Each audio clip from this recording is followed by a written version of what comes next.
beloved taxi driver. Raphael was a hardworking guy. He always tried to do better and better and better. Is murdered in cold blood. That's when they observed a body inside of the trunk. There were 9 gunshots. That's not an accident. We had no leads. We had no suspects. Had no idea who could have done this to him. Police uncover a sinister trail of motives. A lot of people was jealous of Raphael. Raphael tended to like the ladies a little bit. Raphael had approximately $2,000 in his vehicle. But struggle to find suspects. People were asking, do we have to be scared? Is there a murder out there killing us Hispanics? We noticed on his license plate of his vehicle, there appeared to be a blood stain. Until the bizarre truth turns the case on its head. We're calling him through the loudspeaker, trying to get him to come out of the house, which turned into an hours-long standoff. When that fingerprint came back with a second person, it really blew it wide open. We knew he was at the scene. That was a bombshell. That was a game changer in terms of the criminal prosecution. Ultimately, to come back to these 2 people was something that we never saw coming.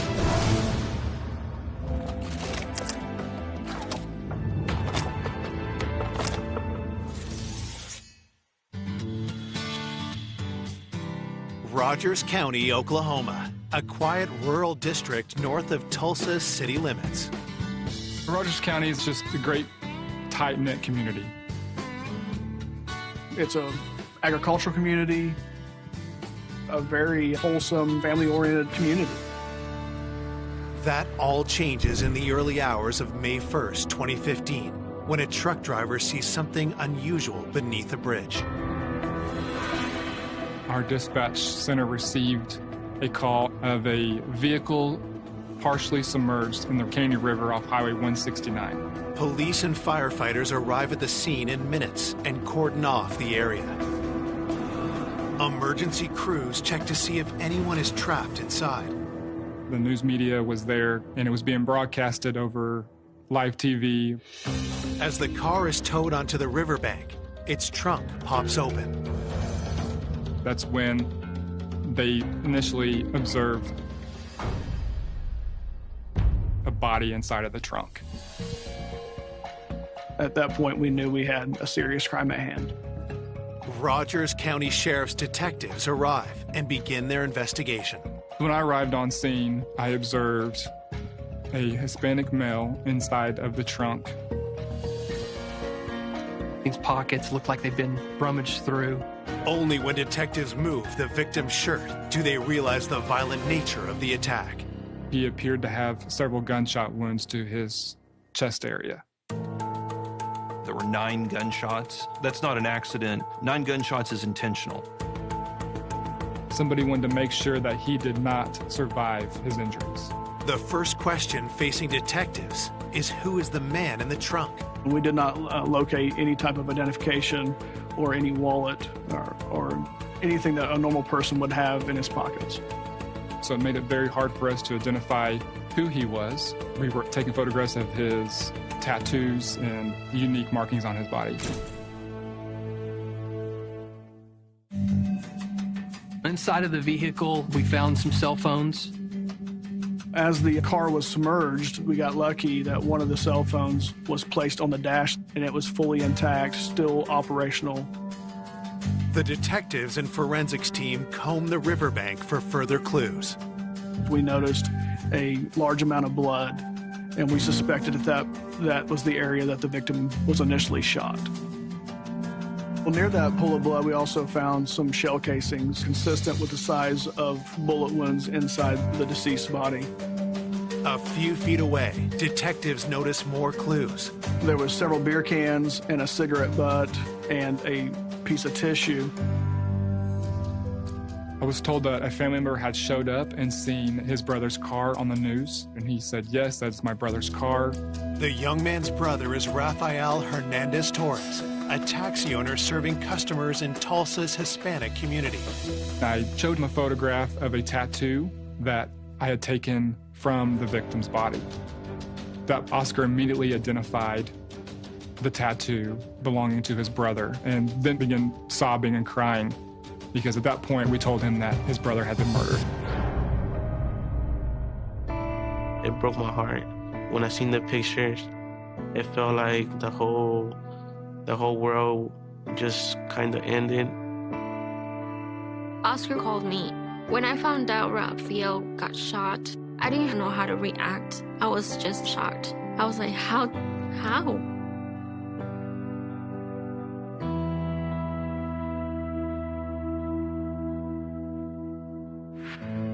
Rafael Hernandez Torres was born outside Mexico City on October 22nd, 1976. As a kid, he was a rebel. Growing up, he was always riding his bike from town to town. He loved to go and get to know people from other places, get to know other cities. He just loved to travel everywhere. When Rafael was 20 years old, his parents moved him and his siblings to the U.S. As one of the oldest sons, Rafael helped support the family. It was difficult to move to a different place that we didn't know, and we had to start from zero. Rafael was the big brother. And as soon as we got here, Rafael told us to get straight to school, learn the language, and just keep on going. Rafael was a hardworking guy. He always tried to do better and better and better. As a young man, Rafael's warm personality attracted others. He was so friendly with everyone, especially ladies. Rafael was enterprising too, turning his passion for travel into a career. Rafael started his taxi business with one car. From there, it kept on going and going. Rafael was known in Tulsa's Hispanic community as someone willing to help anyone in need. Rafael cared about everybody. If he saw you down, he'll try to help you. If he saw you homeless, he'll get you a room and get you a shower and help you out. He knew people who didn't have anything to eat, and he helped them out. Rafael had a great heart. What would lead anyone to take Rafael's life so violently on that riverbank? Everybody knew him. Everybody liked him. He did a service to his community, always gave back to his community. At this point, we're thinking, why would somebody kill him? At the crime scene, detectives asked Oscar and Juan what they know about Rafael's last hours before his body was discovered in the river. Rafael called me and told me that he was going to Texas. But the next day, he didn't call me, which was strange because he was always calling me every time he went out of state. Police ask if Oscar and Juan know why anyone might want to kill their brother. We learned that Rafael was known to carry approximately $2,000 on him at all times.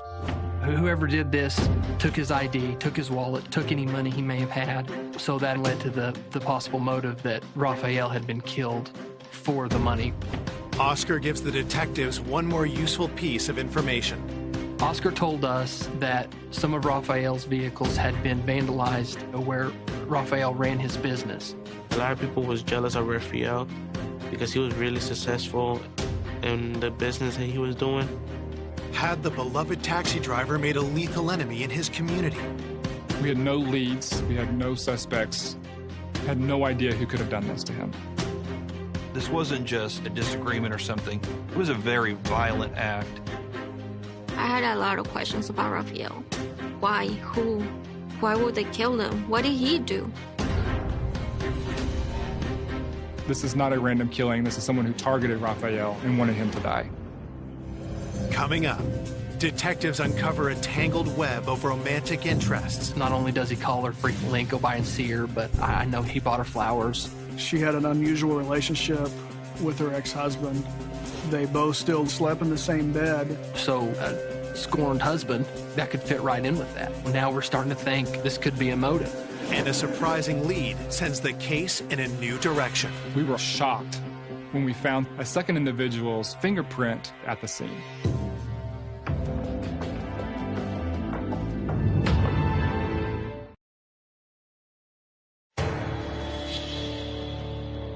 After discovering Rafael Hernandez Torres shot dead and stuffed into the trunk of his own taxicab, detectives are trying to establish if it was a robbery gone wrong or if he'd been targeted by someone with a grudge. We were trying to see if we could locate who had vandalize Raphael's vehicles, see if there's anyone that had a motive or a reason to harm or murder Raphael. Detectives are also on the lookout for vehicles spotted near the bridge on the night of the murder. We established a tip line, and we got that number out to the news outlets. We received multiple tips from passerbys describing that they saw a truck on the side of the highway, a black SUV on the side of the highway, and then a silver car on the side of the highway. So we initially started looking for vehicles that could match that description in the hopes that we could run a name. Next, investigators head to the heart of Tulsa's Latino district, where Raphael based his business. The area of 21st and Garnett in Tulsa is a predominantly Latino community. Right at the heart of that is Santa Cecilia Plaza. There's grocery stores, there's hair salons, ice cream parlors, where the Hispanic community gathers with their families. The Plaza Santa Cecilia, it's a place to go if you're Hispanic most of the time. Something's always happening.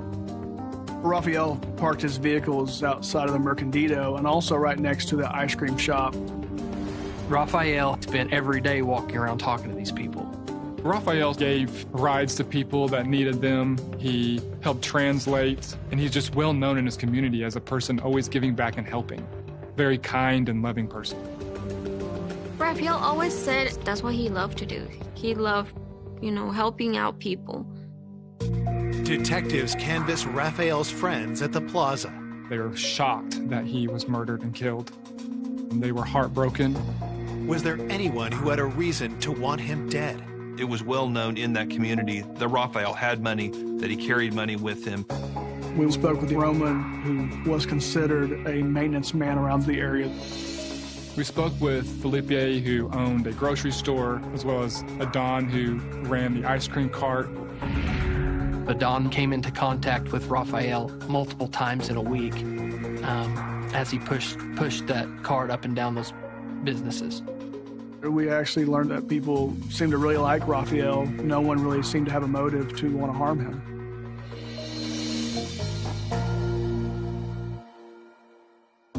As detectives continue searching the plaza for leads, they gain access to Raphael's cell phone records. So initially, we had the physical phone. I drafted a search warrant to try to extract as much data as possible from that phone. Raphael was talking to multiple people between 9:15 and 9:30. So we know that he's alive at that point, or he wouldn't be answering his phone. And then after that time period, he doesn't answer any more phone calls. It's always important when someone has been murdered to find out who they talked to last.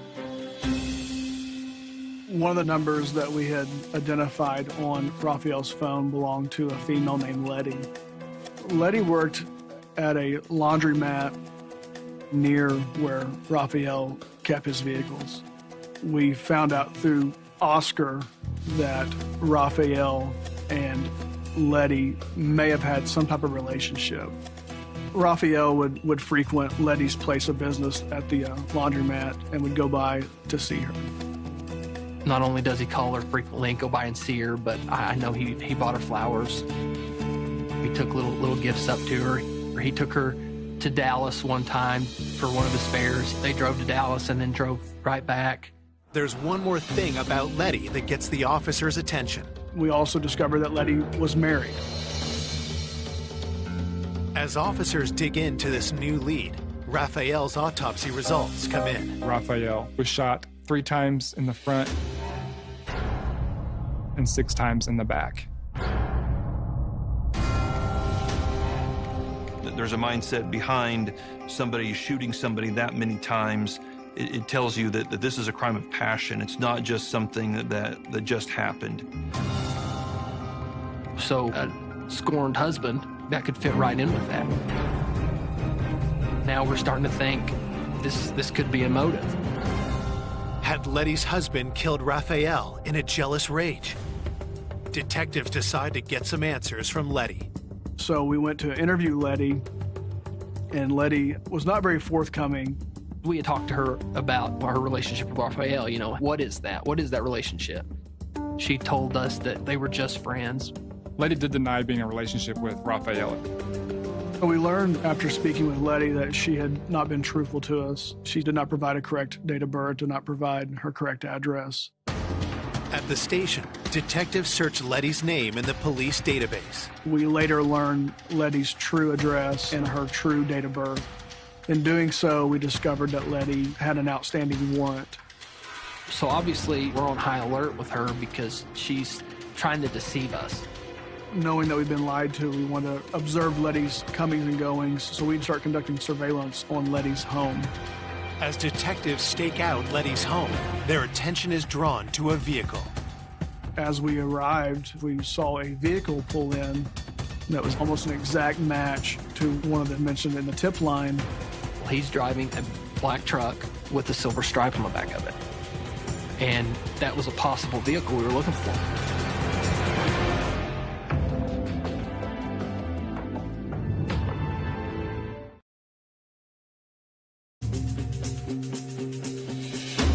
Detectives investigating the shooting of taxi driver Rafael Hernandez Torres believe his friendship with laundromat worker Letty could have sent her husband into a jealous rage.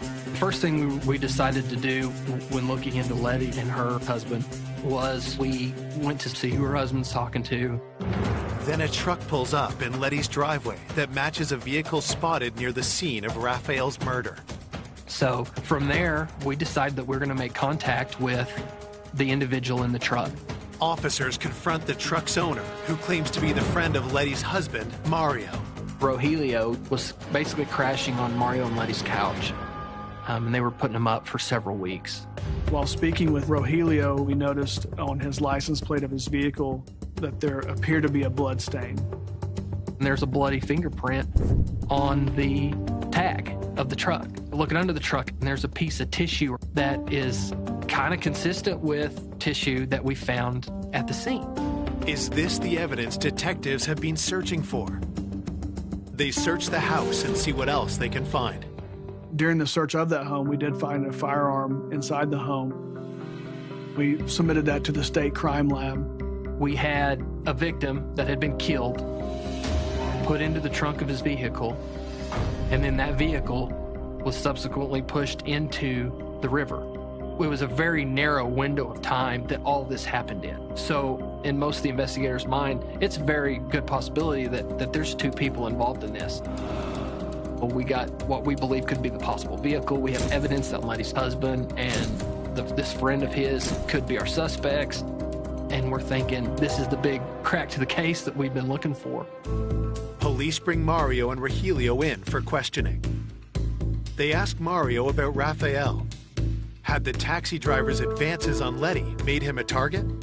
Mario was familiar with that Rafael had bought his wife flowers and was known to stop by her place of business frequently, but he did not seem to be very upset by that. Mario insists that he was never jealous of Rafael because he and Letty are divorced. We had discovered that Letty had an unusual relationship with her ex-husband. They both still lived in the same house. They lived there with their children. They even slept in the same bed. She was kind of out seeing people. He didn't care. Mario also insists that he was at home asleep on the night of the murder. Rogelio gives the same alibi, insisting that he never left the house that night. Their alibis were not really solid. We were worried about them being co-conspirators, so at the time, we weren't putting just a whole lot of stock into that. Officers press Rogelio about the blood on his license plate. But we talked to him about the blood on it, and he's got a good excuse for that. He cut his finger trying to put the tag on, and the bloody fingerprint is his blood. They were more than willing to provide their DNA and fingerprints to clear themselves. Despite officers' suspicion of Mario and Rogelio, the lab results tell a different story. We have DNA from the scene, and Rogelio and Mario don't possess that DNA. The firearm inside the home did not match bullets that we found in Rafael.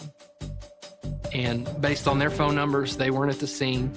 We found zero evidence linking them to the crime, and that whole theory really started to fall apart quick. We were going back to the drawing board and we were starting over again. We weren't sure on where to go from here other than talking to the community. It was very frustrating during this point. With each passing day, pressure to solve the case is only increasing. People were asking, do we have to be scared? Is there a murder out there killing us Hispanics? My whole family was worried because they didn't want me doing the taxing business because they didn't want me to be the same as my brother. At a crossroads in the investigation, police find a new way forward when they gain access to further cell phone records from the night of the murder. One of the last contacts that Raphael had was a fare that was supposed to be getting a ride to Texas later that night, and Raphael never showed up. But there's one other number that we know is also communicating with Raphael at around the time of his death. Raphael was scheduled to pick up an individual and told him that he was going to be late because he had another job. Raphael had told him that he was going to help a friend who had gotten into an accident, and he was going to go translate for him to the police. We know that phone conversation took place around 9:15, and we believe that around 9:35 that Raphael was murdered. Had Raphael been lured to his death by a call from someone he knew? As we start diving into the call detail records on that phone number, we're able to follow the tower information and the location of that phone to the scene of the crime. We were able to track Raphael's phone and the suspect phone, both going to the same area. However, Raphael's phone didn't leave, and the suspect phone went back to Tulsa. This was very important to us because we knew that this was the possible killer that enticed Raphael to where he ultimately was shot and killed. That's when we make the decision to focus everything on that number. When police try to identify the phone's owner, there's a problem. We get subscriber information for the phone number, and it comes back to a fictitious name. The number was on a prepaid phone. It wasn't attached to any particular person. That number was very important to us, especially after seeing the links that the individual went to hide their identity. We felt very strong that this number was going to belong to the killer. So investigators had to start looking at other ways of identifying who this phone belonged to. We started to get call detail records for that number. And they started contacting people that were in contact with the cell phone. We were able to pinpoint a phone number from someone that talked to the suspect phone several times close to the time of the killing. The phone number belongs to a man named Marco Lara. But once we got the name for Marco Lara, we started running a criminal history check. And we find drug charges, some firearms charges, stuff that we were interested in when you're looking for a violent killer. We knew that Marco knew who possessed our bad guy's phone number because he had been calling it. Marco ran with some of the same people in that area that Raphael had contact with. And so we really felt like Marco was going to be a good spot to gain some information. We went to the area of the plaza. Marco lived one street over, and we staked out his house. We saw a truck pull into his driveway, and he gets out of the driver's seat, and he walks into the house. So we get out, and we start covering exits to make sure that he isn't leaving. But that's when things went south.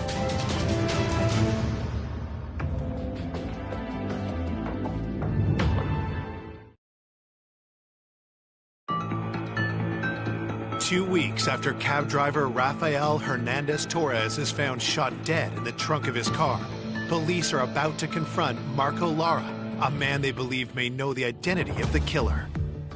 We went there to make contact with Marco. He refused to come to the door. We're calling him out through the loudspeaker, trying to get him to come out of the house, which turned into a standoff. We established a phone connection. There was a woman and children in the house, his family, and we're requesting for him to come out. And this goes on for a long time. Eventually, his wife and children come out, and we believe, that it's just him in the home. There was a several-hour standoff with him in which he ultimately gave up and came outside and surrendered. Police take Marco into custody and begin their interrogation. Initially, we were thinking, this is a bad guy. He's got criminal history. He's actively resisting us coming and arresting him. We're thinking, okay, this could very well be an associate of our killer, if not possibly involved. But cell tower phone records prove otherwise. But once we got him arrested, we were able to determine that his phone as well had not traveled to the area where Raphael was killed. If Marco is not involved, then why had he resisted arrest? He has an outstanding warrant. He's doing whatever he can to keep from going to jail. No longer a direct suspect, Marco still has information valuable to the investigation. So we had seized his phone. We had his phone. I typed in our suspect's number, and he said, that's him. That number belonged to Roman Medrano, who lived in Tulsa. Marco provided us the apartment complex that Roman lived at. So knowing that Roman Medrano was the owner of that phone, we sat at the apartment complex and we figured out what apartment he was in. And the next morning, we served a search warrant on that apartment. When detectives search the apartment where Roman Medrano lives with his wife Blanca, they're surprised by what they find. As we entered the residence, I noticed there was no furniture. It appeared that Roman maybe didn't have a lot of money. Maybe he was struggling to pay his bills. We find that there's very little in the way of furniture, and it looks like things are being sold off. There's IRS paperwork scattered about. Searching through Blanca's purse, officers make a discovery that raises their suspicions further. There was approximately $2,000 in her purse. Raphael had approximately $2,000, in his vehicle. And now our suspect's wife has this large sum of money in her purse that is pretty close to the amount. We had the one suspect number that we had determined to belong to Roman Medrano. At that point, we felt we had enough to bring Roman and his wife in for questioning. At the police station, detectives first interview Roman's wife, Blanca. Blanca initially denied knowing who Raphael was. Blanca told us that she was not given a ride by Raphael, that Roman has nothing to do with this. Then how to explain the $2,000 in her purse? Roman doesn't have any money. He's worried about losing his roof over his head. It's well known in the community that Raphael carries lots of cash with him. So I don't think it was any secret that by killing Raphael that Roman could get a payday out of that. Blanca basically told us that Roman was with her the night of the homicide, that he's always home. In another interview room, detectives question Roman. Roman told us that he did not know Raphael, that he didn't know that his wife knew Raphael, that he had never been to the area where the homicide occurred. Roman denied every aspect of any knowledge of the case whatsoever. Roman just heard of Raphael's taxi service and that he was, doing work in the Hispanic community. But detectives have information that suggests a closer connection. Shortly after the first interview with Marco, he reached out to us and gave us more information about Roman. Marco told us that he had overheard Roman and another individual talking about how Raphael had given Roman's wife, Blanca, a ride in this taxi cab to the Tulsa County Jail. Pressed further, Roman admits to knowing more about Raphael than he first let on. Raphael had a successful business and tended to like the ladies a little bit. Roman did not like the fact that she was taking rides with Raphael. He still wasn't willing to tell us that he was, at the scene of the crime. Confronted with Roman's admission that she'd taken rides with Raphael, Blanca's story begins to change. Now she knows Raphael. She's telling us that they had talked, they knew of each other. Blanca began to tell us that during one of her rides with Raphael, that he came on to her and that she believed that it was inappropriate and told Roman about it. We had learned that Raphael had made comments to Blanca as trying to hit on her. and that this was very upsetting to Roman. Blanca described Roman as a very jealous man. Had something happened between Raphael and Blanca that triggered Roman to seek revenge? Based on how many times they were shot, and there was a personal element to this, we believe that Raphael's conduct towards Roman's wife could have been a motive to kill him. At this point in the investigation, we definitely feel like we have our guy.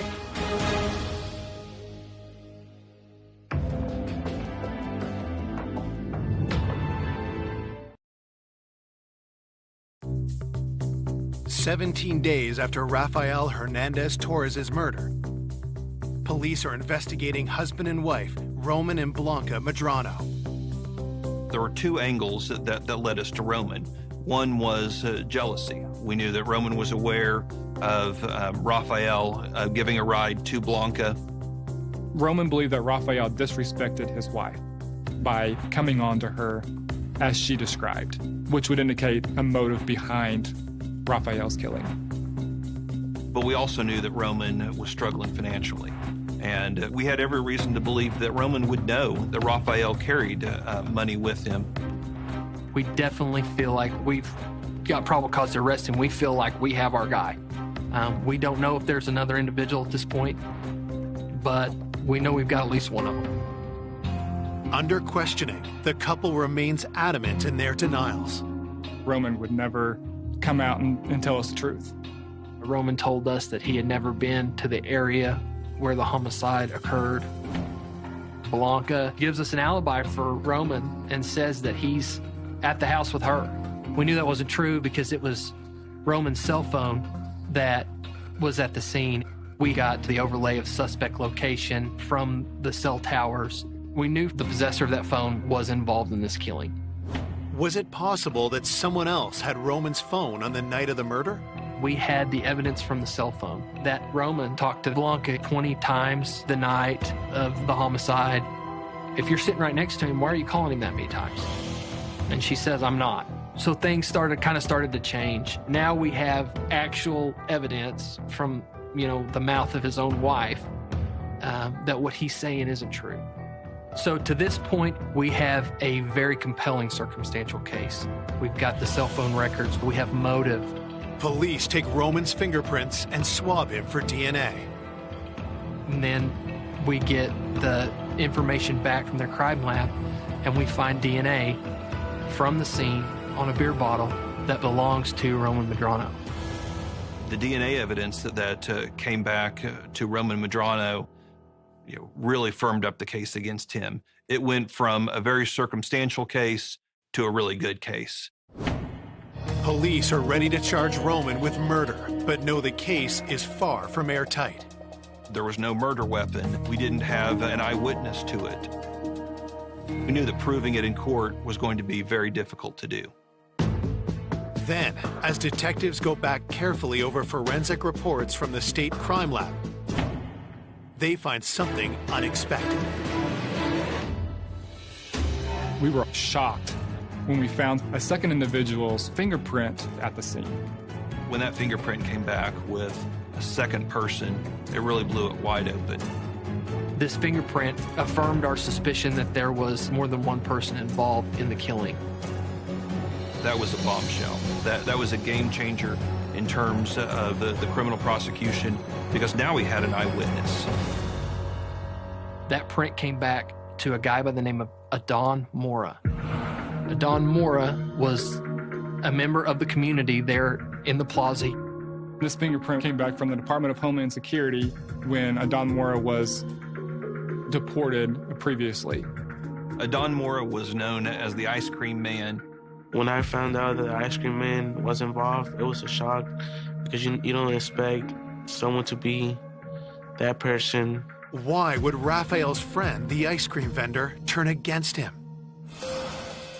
We knew he was at the scene. We knew he knew the victim. We knew he knew the other suspect. Marco Laura told us that Adon and Roman were pretty tight. I mean, they spent a lot of time together. The consensus amongst the investigators is that it was more than likely a two-reason motive. One, they were in dire straits, needing money, and 2, that Raphael had disrespected Roman in talking to his wife, Blanca. At that point, we issued a warrant for Adon Mora. However, we did not have a location as where he was at. We spoke with an individual that told us that he had gotten scared about a criminal investigation and that he had went up north. But we did find that he was on Facebook. We wrote a search warrant to Facebook, and Facebook provided us a probable location of Adon.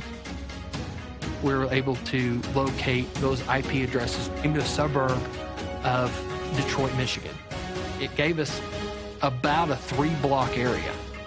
Detectives contact U.S. Marshals, who take Adon into custody within a matter of hours. I read Adon his rights. While speaking with him, he acted as if he was not close to Raphael in any way. When I asked him specifically if he had been to the area of the Caney River, he stopped the interview and requested that his attorney be present. Hearing of Adon's arrest, Roman requests another interview with police. During that interview, Roman was trying to give me scenarios where Adon had perpetrated this crime, and Roman was just trying to give him a ride, had no idea what was going on. Told that Roman has pinned the blame on him, Adon decides to cooperate and tell his side of the story. Adon eventually agrees to speak with us and said that Roman had owed him money and that he had a way to get him his money back. Adon says that the night of the homicide, Roman tells him that he needs Adon to come with him and that he was going to get him the money. So Adon gets in the vehicle with Roman. Roman stops. They get a pack of beer, and they drive down to the riverbank of the Caney River. Had Adon just signed on to help Roman kill Raphael? If so, which one of them fired the gun? There's a lot of things that we don't know at this point. We had 2 people that we could put at the crime scene, but we didn't know who the trigger man was. We felt confident that we could prove that Roman Medrano was there and was a part of the crime. But Roman was trying to give me scenarios where Adon had perpetrated this crime. Adon is doing his best he can to separate himself from the crime. It's extremely important for the family members that we get justice for them. This was an incredibly violent crime, and we wanted the person that pulled that trigger. When I found out Raphael was lured out because someone needed help, it was just horrible. Why would you lie to him like that? We wanted a conviction for the community, for the family, so we requested that Adon take a polygraph. There's no way that we can give Raphael back, but what we can do is solve the crime and send the perpetrators to prison.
Police now have 2 suspects in custody for the shooting of Rafael Hernandez Torres, Roman Medrano, and Adon Mora Ramos. Ultimately, to come back to these 2 people was something that we never saw coming. Adon's unexpected involvement in the murder gives police a valuable way to secure a conviction. To ensure he's telling the truth, police have Adon submit to a polygraph test. During the interview with Adon, he explained to us that Roman wanted him to be at a certain location to help him with a job of some sort.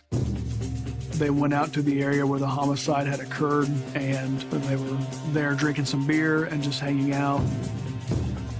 Adon doesn't really know what's going on. He's asking Roman, what are we doing? How are we going to get this money?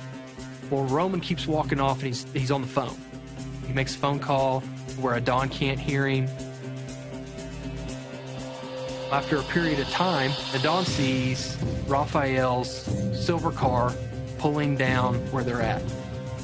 Rafael believed that he was going to help a friend who had gotten into an accident. It was Roman's cell phone that made the call to lure Rafael out to the rural secluded area. According to Adon, Rafael drank a few beers with them, and then Roman asked for his help jump-starting his car. Roman directed Rafael's vehicle to pull down and give him a jump. Roman tells Adon to take the jumper cables and hook them up to the cars. Adon tells investigators that what happened next took him by surprise. Adon is trying to hook up the cables under the hood of the car, and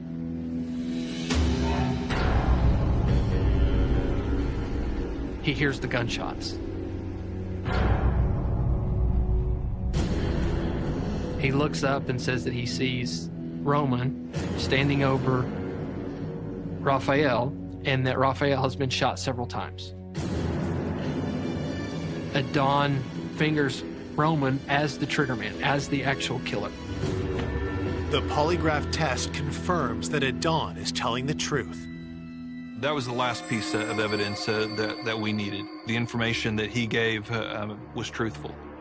And it became clear that Roman was really the one that had a personal vendetta against Rafael and the financial motive for it. But we knew Adon participated. We knew he helped out with it. Adon admitted that he put Rafael's body in the trunk and helped push the vehicle into the river. And Adon said he was afraid that Roman was going to shoot him as well. Adon never says anything about the money. Adon just says he's worried that he's going to be next.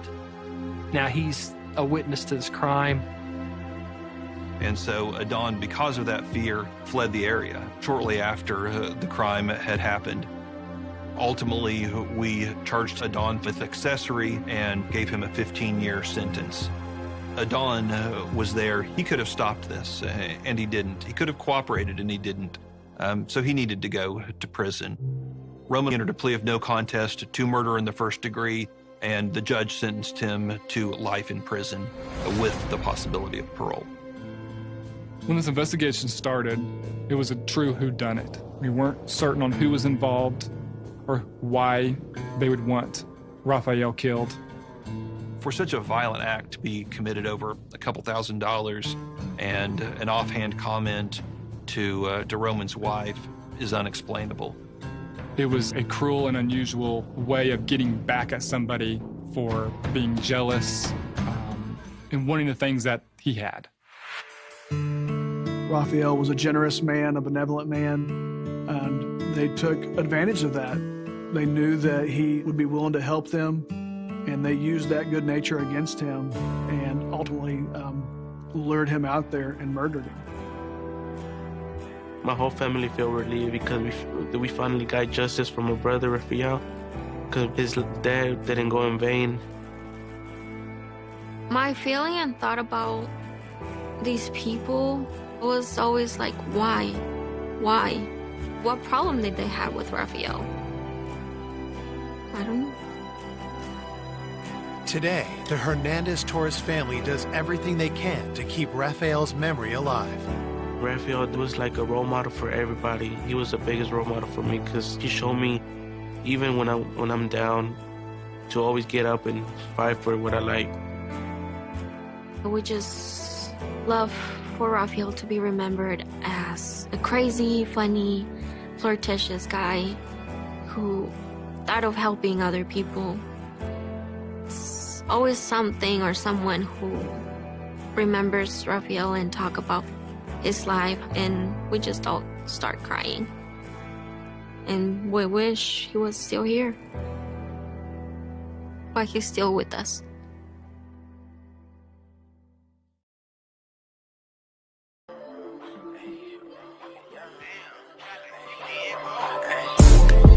From the 9-1, switch that over, that's the young blonde. I was at the West Coast, now I'm in the East Coast. Saw you when